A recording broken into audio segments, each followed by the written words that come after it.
السلام علیکم ورحمۃ اللہ وبرکاتہ۔ ناظرین کرام، امید کرتا ہوں کہ آپ سب خیر و عافیت سے ہوں گے۔ اس سے پہلے سورۃ المسد یا سورۃ اللہب کو ہم نے تجوید کے ساتھ پڑھنے کی کوشش کی۔ آج انشاءاللہ ہم سیکھیں گے کہ سورۃ النصر کو تجوید کے ساتھ کیسے تلاوت کرتے ہیں۔ تو چلیے شروع کرتے ہیں۔ اعوذ باللہ من الشیطان الرجیم۔ جیسا کہ اس سے پہلے ہم نے بتایا کہ آپ حضرات بھی ہمارے ساتھ تلاوت کرنے کی پڑھنے کی کوشش کریں تاکہ آپ کو بھی تلفظ کرنے میں آسانی ہو کہ کیسے پڑھا جا رہا ہے، اس چیز کو بغور دیکھے بھی اور ساتھ میں پڑھنے کی بھی کوشش کریں۔ اعوذ باللہ من الشیطان الرجیم۔ بسم اللہ الرحمن الرحیم۔ بسم اللہ الرحمن الرحیم۔ اذا جاء نصر اللہ والفتح۔ آخر میں بڑی ہا ہے، اس کو صحیح طریقے سے ادا کرنا چاہیے۔ اذا جاء نصر اللہ والفتح۔ والفتح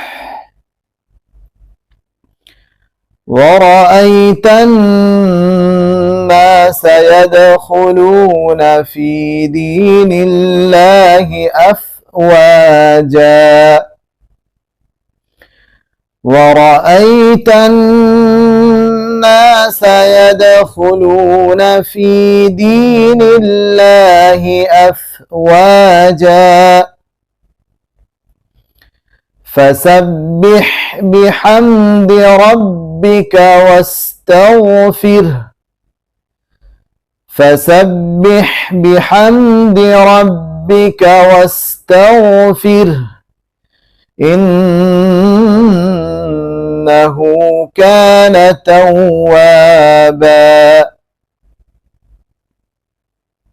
ایک مرتبہ اور سن لے، اس کے بعد ہم یہاں کون کون سے قاعدے ہیں اسے بیان کرنے کی کوشش کریں گے تاکہ آپ کو ساتھ میں قاعدہ بھی یاد ہو جائے۔ بسم اللہ الرحمن الرحیم۔